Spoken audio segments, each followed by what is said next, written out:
6th August 2021 మన ప్రధానమంత్రి నరేంద్ర మోదీ గారు రాజీవ్ గాంధీ ఖేల్ రత్న అవార్డు యొక్క పేరుని ధ్యాన్ చంద్ ఖేల్ రత్న అవార్డుగా మార్చేశారు.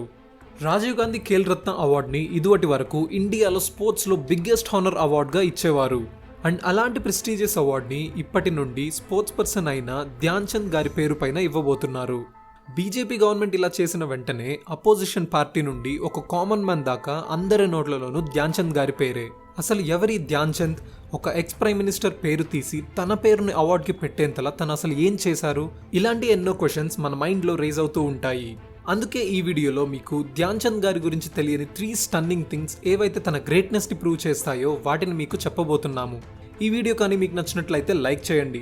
ఇండియాలోని రియల్ హీరో స్టోరీస్ని మీ దాకా తీసుకురావడమే మా ఎయిమ్. అండ్ మమ్మల్ని కానీ సపోర్ట్ చేయాలి అనుకుంటే ఛానల్ని సబ్స్క్రైబ్ చేసి బెల్ ఐకాన్ని ప్రెస్ చేయండి. నెంబర్ 1, గాడ్ ఆఫ్ క్రికెట్ అంటే సచిన్ అంటారు, గాడ్ ఆఫ్ ఫుట్బాల్ అంటే డీగో అంటారు. బట్ ఎప్పుడైనా గాడ్ ఆఫ్ హాకీ ఎవరు అని ఆలోచించారా? దాని ఆన్సర్ ఇదే, major Dhyan Chand. God of hockey అనే పేరు మన కంట్రీకి ఇండిపెండెన్స్ కూడా రాకముందు ఇండియా బ్రిటిష్కి ఇంకా కట్టుబానిసగా ఉన్నప్పుడే ధ్యాన్ చంద్ గారు ఆ బిరుదుని సంపాదించుకున్నారు. ధ్యాన్ చంద్ గారి అసలు పేరు మేజర్ ధ్యాన్ సింగ్. అండ్ అతని స్టోరీ 1922లో స్టార్ట్ అయింది. ఎప్పుడైతే ధ్యాన్ సింగ్ గారికి హాకీ ఆడాలి అనే ఇంట్రెస్ట్ కలిగిందో ఎగ్జాక్ట్గా అప్పటి నుండి.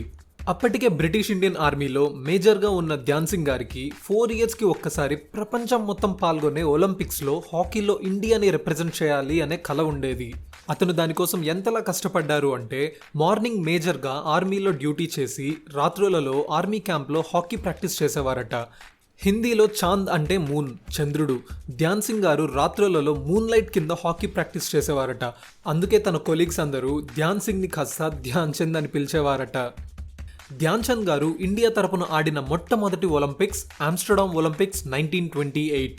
జనరల్గా ఎంత బాగా ఆడే ప్లేయర్కి అయినా తన ఫస్ట్ టోర్నమెంట్ లేదా ఫస్ట్ వరల్డ్ కప్ అన్నప్పుడు తెలియని ప్రెషర్ ఉంటుంది. బట్ చాంద్ గారి విషయంలో ఆ ప్రెషర్ తన ఆటని ఆపలేకపోయింది. అది తన ఫస్ట్ ఒలింపిక్స్ అయినా ధ్యాన్ చంద్ గారు విజృంభించారు. 5 మ్యాచెస్లో 14 గోల్స్ స్కోర్ చేసి ఇండియాకి హాకీలో గోల్డ్ రావడంలో సహకరించారు. అండ్ 1928 ఒలింపిక్స్లో తన స్కోరే హైయెస్ట్గా నిలిచింది. అక్కడితో స్టార్ట్ అయిన తన ఆట 1928 Amsterdam Olympics, 1932 Los Angeles Olympics and 1936 Berlin Olympics. ఇలా వరుసగా 3 కాన్సిక్యూటివ్ ఒలింపిక్స్లో గోల్డ్ మెడల్ రావడానికి కీ రోల్ ప్లే చేశారు. ధ్యాన్ చంద్ గారి నేతృత్వంలో లాస్ ఏంజల్స్ ఒలింపిక్స్లో ఇండియన్ టీం సింగిల్ మ్యాచ్లో 24 గోల్స్ స్కోర్ చేసింది. అండ్ ఈ రికార్డ్ని బ్రేక్ చేయడానికి ప్రపంచానికి 1 కాదు 2 కాదు 70 ఇయర్స్ పట్టిందట. Isn't that amazing? Number 2, did you know ఇప్పుడు ఒలింపిక్స్లో ఆడుతున్న హాకీకి అండ్ అప్పట్లో ఆడిన హాకీకి చాలా డిఫరెన్స్ ఉంది. ఇప్పుడు ఆడుతున్న గేమ్ ప్లేయర్ ఫిట్నెస్, తను తీసుకునే డైట్ అండ్ ఆడే మ్యాట్ పై ఎక్కువ డిపెండ్ అవుతోంది. బట్ ధ్యాన్ చంద్ గారి టైంలో ఇప్పటిలాగా సింథటిక్ మ్యాట్స్ అంతా ఉండేవి కాదట. సో ఒలింపిక్స్లో కూడా అన్ఈవెన్గా ఉండే నార్మల్ గ్రౌండ్ పై హాకీ ఆడేవారట. అండ్ దీనివల్ల కంప్లీట్ గేమ్ ప్లేయర్ ఆడే ఆట తీరుపైనే డిపెండ్ అయ్యేది. అండ్ మీకు తెలుసా, ధ్యాన్ చంద్ గారి ఆట తీరుపై ఒక ఇన్వెస్టిగేషన్ కూడా జరిగిందట. ఇన్వెస్టిగేషన్ దేని గురించి అని క్యూరియస్గా ఫీల్ అవుతున్నారా? అయితే వినండి. ఇన్వెస్టిగేషన్ జరిగింది ధ్యాన్ చంద్ గారు వాడే హాకీ బ్యాట్ పైన. అతని బ్యాట్లో మ్యాగ్నెట్ ఏమైనా ఉందా అని డౌట్ వచ్చి కౌన్సిల్ ఒక చిన్న ఇన్వెస్టిగేషన్ చేసిందట. ఎందుకు అంటే గేమ్లో ఒక్కసారి ధ్యాన్ చంద్ గారి దగ్గరికి బాల్ వస్తే అది గోల్కి రీచ్ అయ్యేదాకా ఆ బాల్ వేరే ప్లేయర్ దగ్గరికి వెళ్ళేది కాదట. ఈ రీజన్ కారణంగానే ధ్యాన్ చంద్ గారిని గాడ్ ఆఫ్ హాకీతో పాటు the magician, the wizard of hockey అని కూడా పిలుస్తారు. నెంబర్ 3, మీరు ఎప్పుడైనా ఈ మాట విన్నారా? ఎంత పెద్దవాళ్ళకి నో చెప్తే మీరు అంత గొప్పవాళ్ళు అవుతారు అని. ఎంత పెద్దోడికి నో చెప్తే అంత గొప్పోడి అవుతావు. ఈ మాట నేను అలా వైకుంఠపురం మూవీ చూసినప్పుడు ఎంత కనెక్ట్ అయ్యానో ఏమో తెలీదు, కానీ ధ్యాన్ చంద్ గారి గురించి ఈ ఇన్సిడెంట్ విన్నప్పుడు చాలా గట్టిగా కనెక్ట్ అయ్యాను. ఎస్, ధ్యాన్ చంద్ గారు ఒక వ్యక్తి ఇచ్చిన ఆఫర్కి నో చెప్పారు.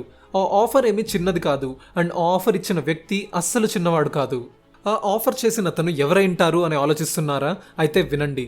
జర్మనీ దేశాన్ని తన మాటలతో గుప్పెట్లోకి తెచ్చుకొని వరల్డ్ వార్ 2లో ప్రపంచాన్నే గడగడలాడించిన the great dictator Hitler. Berlin Olympics 1936 Dhyan Chand గారి క్యాప్టెన్సీ ఆధ్వర్యంలో Indian hockey team Olympics match పై మిరాకిల్స్ చూపించింది. ధ్యాన్ చంద్ గారు తన ప్లేతో ప్రపంచాన్ని తన వైపు తిప్పుకున్నారు.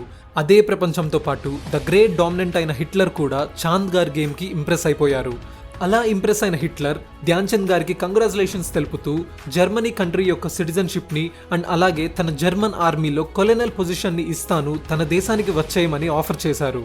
మనకిప్పుడు జర్మన్ సిటిజన్షిప్ అంటే చాలా నార్మల్గా అనిపించవచ్చు, కానీ అది 1936 ఇండియన్స్ ఇంకా బ్రిటిష్ కింద బానిసలుగా బ్రతుకుతున్న టైం అది.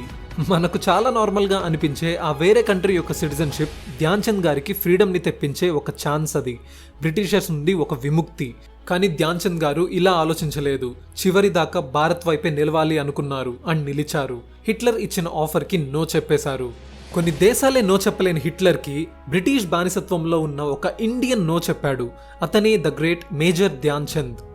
ఈ 3 థింగ్స్ చాలు ధ్యాన్ చంద్ గారి గ్రేట్నెస్ ని తెలపడానికి. అందుకే ఈ గ్రేట్ పర్సనాలిటీ యొక్క బర్త్డేని, దట్ ఈస్ 29th ఆగస్ట్ ని ఇండియాలో నేషనల్ స్పోర్ట్స్ డేగా జరుపుకుంటున్నాం.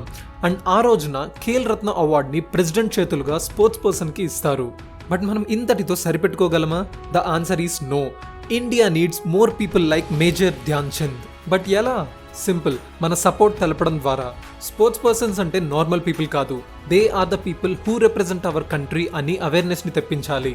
ఈ అవేర్నెస్ లేకపోవడం వల్లనే ఒలింపిక్స్ లో ఇండియాని రిప్రజెంట్ చేసిన చాలా మంది కరెంట్లీ సర్వైవ్ అవ్వడానికి కూడా డబ్బులు లేకుండా కష్టపడుతున్నారు. This has to change and ఈ చేంజ్ మన నుండే స్టార్ట్ అవ్వాలి.